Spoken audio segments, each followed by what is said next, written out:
नेमकं काय घडलं, आज काय घडलं सभागृहात? आज स्टँडिंग कमिटीची आमची बैठक होती नेहमीप्रमाणे आणि बैठक संपल्यानंतर आम्ही सगळे जेवायला जातो त्यावेळेस तिकडे माझी पर्स होती, आतमध्ये काही स्टाफ होता.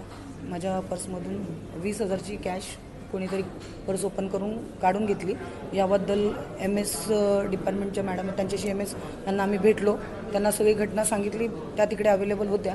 त्याच्यानंतर त्यांना सांगितलं की आपण आपल्या स्टाफवरती चेक करा, या CCTV फुटेजेस बघा, पण तिकडे CCTV कॅमेरेज नाही आहे, त्यामुळे त्या गोष्टीची काही शहानिशा त्यांना करता येत नाही आहे. त्याच्यानंतर तिथे सिक्युरिटी डिपार्टमेंटचे अधिकारी आले, पोलीस अधिकारी आले, त्यांच्याकडे आम्ही आता तक्रार दिलेली आहे, पुढील तपास करतात. तुम्ही आणखी कोणाला भेटलात, महापौर किंवा महापौर समिती अध्यक्ष?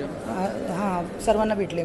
सर्वांना मी माझा विषय सांगितला, महापौरांना पण सांगितला आणि स्थायी समिती अध्यक्षांना देखील हा विषय सांगितला. पोलिसांकडे गेलात? पोलिसांकडे आता तपास चालू आहे, पण रितसर कंप्लेंट करणं बाकी आहे अजून. आता कंप्लेंट करणार आहे. तुमचं कोणावरती आरोप? माझा असा आरोप कोणावर नाही आहे, पण हे महानगरपालिकेच्या जर नगरसेवकांचेच पर्स तिकडे सेफ नाही आहेत तर बाकी काय असणार आहे.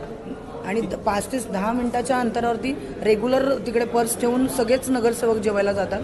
अशा या पद्धतीने महिला नगरसेवकांच्या पर्स ओपन करून त्याच्यातून पैसे काढणं हे कितपत योग्य आहे? किती रुपये होते? 20,000.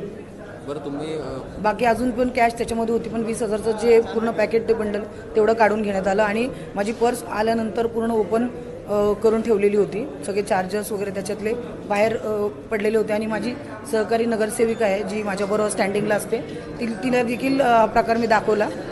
तिने ते डोळ्याने बघितलं की पर्स कशा अवस्थेत पडलेली होती आणि जाताना पर्स कशी ठेवलेली होती आणि येताना पर्सची अवस्था काय होती. महानगरपालिकेत नगरसेवकांच्याच जर पर्स सेफ नाही आहेत तर कसं होणार आहे, मला प्रश्न पडलेला आहे.